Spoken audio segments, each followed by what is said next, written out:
Hi mga pangga, so nandito ako sa probinsya namin ngayon. At yun nga mga pangga, kakarating lang din ni mama galing sa palengke. So namili siya ng pang grocery at saka namalengke na rin. So ayun nga, may binili siya na isda at hindi namin alam kung anong gagawin sa isda. So sabi ni papa na meron daw sa taas malunggay, so titingnan ko lang kung may mga dahon pa ba sa taas. Naglalakad na nga ako mga pangga papunta doon kasi medyo sa unahan pa konti. So nakita nyo naman ang daming dito sa amin, daming tubo. So dami talagang tubo sa Negros. Opo mga pangga, taga Negros po ako, Negros Occidental. So pag dito na side sa mga Negros, ayan, maraming mga tubo-tubo. Kahit sa gilid ng bahay nyo, kahit sa lupa nyo, sa gilid daw, maraming tubo yan. Legit na maraming tubuhan ng mga tao dito mga pangga. Pagpasensyahan nyo na yung boses ko mga pangga kasi alam nyo yung peace lang o. So meron ako nyan, parang ubot sipon dahil sa init.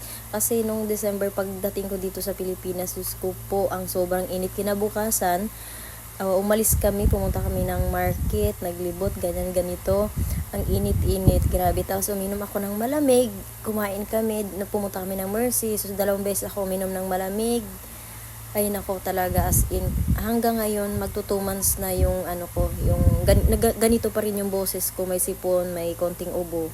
So hindi pa rin siya nawawala kasi siguro umiinom din ako ng malamig, pero hindi naman araw-araw, konti lang naman, pero hindi talaga siya nawawala. Umiinom na rin ako ng gamot kaso lang hindi siya tuloy-tuloy yung pag-iinom.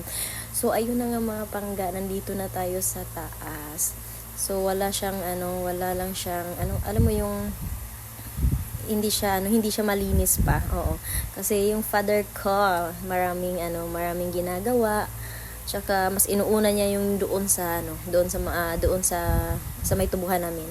So dito wala lang. So ito lang yun, may mga mangga, may mga, ayan, kita nyo naman, may mga talbos ng kamote. Tsaka marami kasing bato-bato dito mga pangga. So, kukuha lang ako ng malunggay. Akala ko nga walang dahon. Ayan, ang liliit. Hindi kasi sila masyadong nag-aano dito ng ganto. Parang nilagay lang nila sa tumubo na. O, diba? Kahit papano naman, kung may gagamitan na ulam, makukuha mo rin siya. Magagamit mo rin, di ba? Pag may gagamitan ka. So kuha lang ako ng unti-unti. Kinuhaan ko lang ng tatlong yung mga malunggay para naman meron pag natira. Ika nga mga pangga, pag may tanim, may aanihin. So sipag-sipag lang kahit papano, 'di ba? May makukuha ka. So ito na yung nakuha ko mga pangga. Ayan, 'di ba? Meron akong fresh from the farm na malunggay. 'Di ba? Kahit papano naman may makakain tayong fresh galing sa farm, 'di ba? Hindi yung galing sa ilang araw na nakuha alam niyo yung sa market, ganyan yan mga ilang araw na. Pero alam niyo mga pangga, nag-decide na akong umuwi, pero naisipan kong pumunta muna dito sa taas at i-check kung anong nangyayari. So check muna natin. Kasi meron pa to sa taas mga pangga. Check natin. Sabi kasi ni mama tsaka ni papa, meron daw silang meron na sila ditong kalabasa sa taas. So, ayan nga. Hindi pa ako dumiretso. Ayan, may nakita pa akong tar apple kasi, may bunga na siya mga pangga. Namumunga siya, pero konti pa. Pero may hinog na siya mga pangga. So, tiningnan ko lang. And, doon sa unahan, meron din kami doon, yung balon. Ayan, balon. Tabay yan sa aming mga pangga.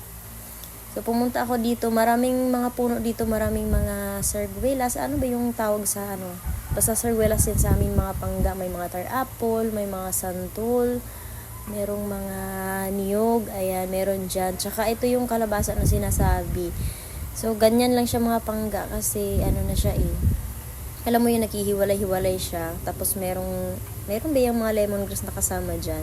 Oo, may bunga yan mga pangga. Chinek ko yan, may mga bunga-bunga yung kalabasa dyan. At may nakuha na pala sila, naluto na namin 2 piraso at nakuha nila. So yung mga natitira dito na kalabasa mga pangga is hindi pa siya, ano ba tawag sa inyo? Basta sa amin labo. So hindi pa siya masyadong matanda, kumbaga. So dyan lang muna siya. Hindi naman siya kinukuha. O baka lang. Pag makuha, ayun, wala na talaga. Pero dyan lang yan. Yung sinasabi ko sa inyo mga pangga na sarguela, sa inyo mga puno na yan yung walang mga dahon. Kasi pag mamunga na yan siya, kasama ng mga mangga, may yan, tutubo yung dahon niya yan. Kakapal yung dahon ng sarguelas. So, hanggang doon yan sa dulo mga pangga. So, malaki yung lupa na dyan. Pero nga lang wala siyang ano na tanim. So, meron lang siyang mga kamunting kahoy. Ayan, balanghoy. Ayan. And then, pauwi na rin ako mga pangga. Bye!